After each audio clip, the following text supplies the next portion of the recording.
This is the Late Round Podcast with your host, JJ Zacharisa.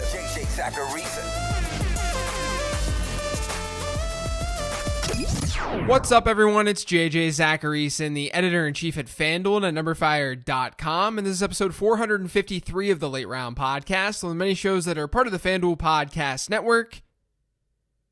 Thanks for tuning in. I said that I liked Jameis Winston last week, but Jameis Winston didn't start for the Saints, so hopefully you didn't just blindly throw him into your lineup. But at quarterback last week, things looked pretty good for this matchup show.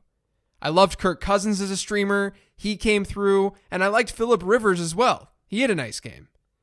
Running back, though, was a different story. I made note that Jonathan Taylor was too tough to trust, which I don't think was wrong, but the Colts finally fed him. So that was wrong. My deep plays didn't really work out, and Duke Johnson sucked. I'll be talking about him more in a second. And I was below average with the wide receiver picks last week, too. I generally go with some deeper options at the position, but even Christian Kirk didn't come through with a big game like I expected against Seattle. Taysom Hill did come through, though, for all of you ESPNers who were able to use him at tight end, and the Cleveland Browns defense was a great streamer last week as well. So overall, I'm not a huge fan of how Week 11 went down. The quarterback recommendations have been really good recently, but running back has specifically been tough. I think that's sort of to be expected, though, because the position is just so shallow. But before getting to players that I like more and less than the consensus this week, I want to send one more reminder about FanDuel's Thanksgiving Million. For just $5.55, you can enter the NFL Thanksgiving Million and compete for your share of the $1.5 million prize pool, including a $500,000 first place prize. For more details, visit FanDuel.com or download the FanDuel app today. Eligibility restrictions apply. Taysom Hill. Taysom Hill is in play at quarterback. Like I said in the 15 transaction show, if you didn't play Hill at quarterback last week because there was so much ambiguity there, I totally get it. It was a high-risk, high-reward play. But now we know what that offense looks like with Hill under center, and now you should be able to confidently play him. The matchup against Denver is decent on paper, and the Saints have a decent enough 24.5 point implied team total, according to FanDuel Sportsbook's numbers. Hill carried the ball 10 times in Week 11, and he got it done on the ground for 51 yards and a couple of scores. Even though he'll likely continue to make conservative throws, his ground game ability, his rushing ability, is why you're starting him. It's no different than why we started Tim Tebow back in the day, and even someone like Cam Newton earlier this season when he was running more. I mean, consider this. In 2020, there have been 22 games where a quarterback ran the ball 10 or more times, which is what Taysom Hill did last week. Among those games, the lowest scoring performance was 16.5 fantasy points. Now, maybe you think that sample size is too small because the quarterbacks that are running a lot this year are also good passers. So let's look at 2011 through 2019. We had 119 instances from 2011 through 2019 where a quarterback ran the ball 10 or more times in a game. Among those instances, all but 3 scored double-digit fantasy points, and about 80% of them scored at least 15 points. It's an arbitrary cutoff, sure. This is just to show that having a quarterback that has the opportunity to get numbers through the air and on the ground, it's a cheat code in fantasy football. That's why Taysom Hill works. I mentioned Derek Carr as a top streamer on the 15 transaction show, and the point still stands. He's a very good play despite the fact that both of his good performances this year have come against the same team, which is Kansas City, and he's not facing Kansas City this week. It's just tough to not love this spot against Atlanta.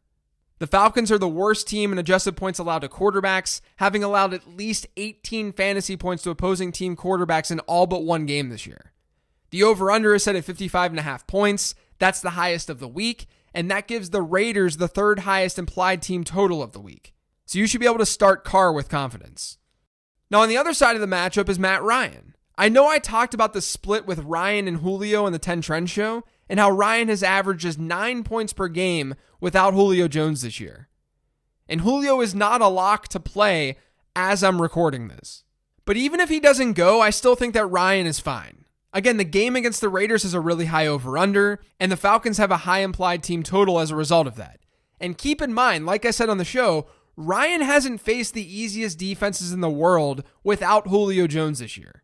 Even though that split is a really interesting statistic, which is why I brought it up in the first place, you always got to dig in a little bit more. So I think that he should still be at least serviceable if Julio Jones doesn't play. And if Julio goes, then you should be starting Matt Ryan. And then the last sort of QB2 type player that you could stream or play this week is Phillip Rivers. I'm going to go back to Rivers. He's been low-key pretty good over the last month. Over his last 5 games, he's averaged 18 fantasy points per game, and that includes a really down performance against Baltimore. Now he gets Tennessee, a top 10 matchup in adjusted points allowed, and the Colts have a high implied team total. So it sets up well for him. I think that he's ranked way too low this week. So Carson Wentz gets the Seahawks. I think he can be played if there aren't a ton of options for you. I'm actually playing him in a league this week myself. But I do want to note that this is not the same Seahawks defense that was constantly torched at the beginning of the season. Since adding Carlos Dunlap, Seattle's averaging 4.3 sacks per game versus the 1.7 sacks per game that they had without Dunlap. They're still beatable through the air, but Jared Goff and Kyler Murray came through over the last 2 weeks with just average performances. So keep that in mind. Keep in mind that Seattle's defense is getting better, or at least playing better, when you're starting Carson Wentz. Wayne Gallman has averaged a running back rush share for the Giants north of 60% since Devontae Freeman went down. And over this time, only 4 running backs have more carries from within the 10-yard line than Gallman does. Now the Giants are pretty big favorites against the Burrow-less Bengals, which we don't always get to see. And that could lead to a nice positive script for the Giants and Gallman. So I really don't mind him this week. And I'm going to go back to Duke Johnson. He's been very, very mediocre since David Johnson went down. And I understand if you've lost all confidence, but the peripherals are strong. His last 3-week running back rush shares have been 89%, 100%, and 77%. And this past week, we saw him with a 13.5% target share. I'm also intrigued by his receiving usage potential with Randall Cobb out of the lineup. Kiki Cutie stands to benefit the most, but Duke could get more love in the passing game as a result. And he gets a Detroit defense on Thanksgiving that's been the absolute friendliest to running backs this year when looking at adjusted points allowed. So I think that Duke Johnson is ranked too low this week. And I think it's a reflection of how he's burned people over the last couple of weeks. Zach Moss is barely ranked ahead of Devin Singletary this week. I still don't really get it. I've brought this up on the show plenty. But the difference between Moss and Singletary shouldn't just be a couple of spots. Moss has averaged a running back rush share of 73% over the team's last 2 games. Singletary has been the remaining 27%. Singletary has 8 targets to Moss's 4, but Moss is the one who's getting goal line looks. And it's not like Moss isn't being targeted out of the backfield. Buffalo's in the game this week against the Chargers, and LA has been a plus matchup for running backs this year. I like Moss given the way this script could go. And I think he should be ranked a lot higher in general, and especially versus Singletary. Now on the other side is Gio Bernard. Fantasy Pros rankers have Bernard as the RB22 this week in PPR formats. But I would have a hard time starting him given the Cincinnati offensive situation. Not only do the Bengals have the lowest implied team total this week, but Bernard's market share numbers haven't been that impressive of late. He's essentially seeing similar backfield share numbers as Wayne Gallman has, but the two are very close in ranking this week. Meanwhile, Gallman's in the offense that didn't lose their starting quarterback, and he's in an offense that should see the positive script. That's at least what we're predicting. So Bernard is just a really big risk this week. He can get by on volume, but that only gets a player so far. Antonio Brown is ranked well below Mike Evans and Chris Godwin this week. And it's just another example of, I don't really get it. Like I talked about on the 10 Trends episode, Brown has essentially done exactly what Godwin and Evans have done volume-wise since entering the picture in Tampa Bay. He's actually seen more work than Chris Godwin. So I just wanted to make note of this. I think it's fine to still like Godwin and Evans more straight up, but not 10 plus spots in wide receiver rankings. You can play AB this week just like you would those guys. Marvin Jones should have a pretty decent Thanksgiving. He's averaged a 20% target share since Kenny Galladay's injury, and the matchup against Houston is a beautiful one. The Texans are the 6th best matchup when looking at adjusted points allowed, and given where Jones lines up, he should avoid Bradley Roby for what it's worth for at least 70% or so of the game. I like him in what could end up being a higher scoring matchup. Sterling Shepard always flies under the radar. Since coming back from his injury, Shepard's averaged a 24% target share per game, and his lowest target share in a single game has been 21%. So think of it this way. Even if the Giants get ahead in this game and they go super conservative, throwing something like 30 targeted throws, that's still a baseline of over 6 targets for Sterling Shepard. And the matchup is good too. The Bengals are the second best matchup when looking at adjusted points allowed to wide receivers. I love Shepard, especially in PPR formats, where you don't have to worry as much about touchdowns. Now, I like Derek Carr, and I also like Nelson Aguilar as a deeper play at wide receiver this week too. The Falcons' secondary is bad. I already talked about that. And they've been bad against wide receivers, allowing the 4th most adjusted fantasy points per game to that position. Like I talked about on the 15 Transaction Show, Aguilar played the most snaps at wide receiver this past week for the Raiders, and he had a season-high 31% target share. And that's after seeing 18% of the team's targets the week prior. So he's not a terrible option at all off the waiver wire this week. Willie Snead is also someone that you could look to in a PPR format as a higher floor option. Like I said in the 10 Trends episode, he's been out-targeting Marquise Brown over the last month. And on the season, he's played about 82% of his snaps from the slot, according to Pro Football Focus. That's where the Steelers are usually beat. I talk about that on the show almost every week. But they've allowed the highest percentage of targets to go to that area of the field. And the last time these teams faced each other, Snead tied a season-high 7 targets. He finishes the weekly wide receiver 22. Now, on the other side of things, I just wanted to make note that I can't really trust Cincinnati wide receivers this week. Are you sensing a theme? If you can bench them, I would try, because there are just too many question marks with that offense without Joe Burrow. And it's not like the Giants are this absolute must-have matchup. They're totally average in adjusted points allowed to wide receivers. And then someone you may be considering this week is Cole Beasley if John Brown doesn't play. So far, at the time of this recording, John Brown has not practiced this week.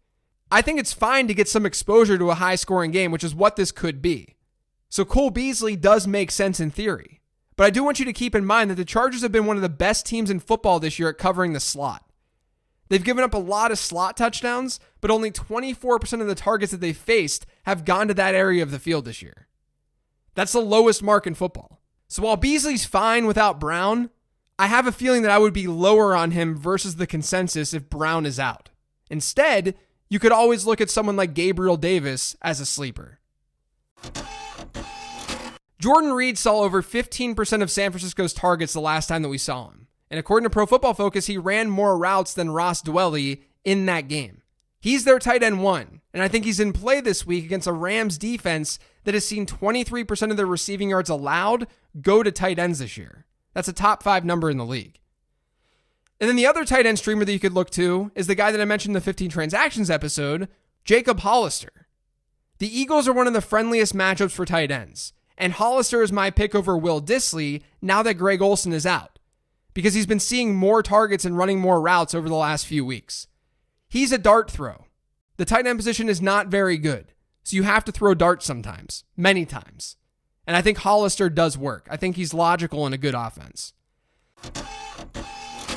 Now, I think the New York Giants are an obvious defense to play this week. I alluded to that in the 15 Transactions show. I've been talking down on the Cincinnati offense throughout this entire show. You should be playing the New York Giants offense. You've got a backup, which you could consider now a third-string quarterback under center for Cincinnati. Their offensive line is beatable, and the Giants have an above-average pressure rate this year. So this is a good spot for the Giants. You may not be thinking about the Seattle Seahawks, though. And I'll be honest, the reason I'm bringing this up on today's show is because I wasn't able to do it on the 15 Transaction show. But this is almost my 17th transaction.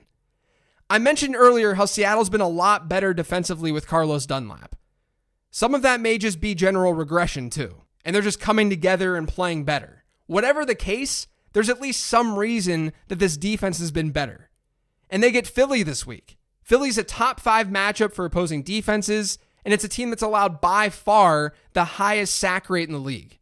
So the Seahawks are a good play this week. But here's why they're a transaction. Over their 3 games after this one, they get the Giants, Jets, and then the football team. So you could realistically just play this defense for 4 straight weeks. So add them, play them, and profit, hopefully. That's going to do it for today's show, though. Thanks to all of you for listening. If you've yet subscribed to the Late Round Podcast, make sure you are by searching for it pretty much anywhere podcasts can be found. And don't forget to follow me on Twitter at LateRoundQB. Thanks, everyone. Like I said, this is the last show of the week because of the holiday, so I want to wish you all a happy Thanksgiving. Please stay safe, and I'll talk to you next week.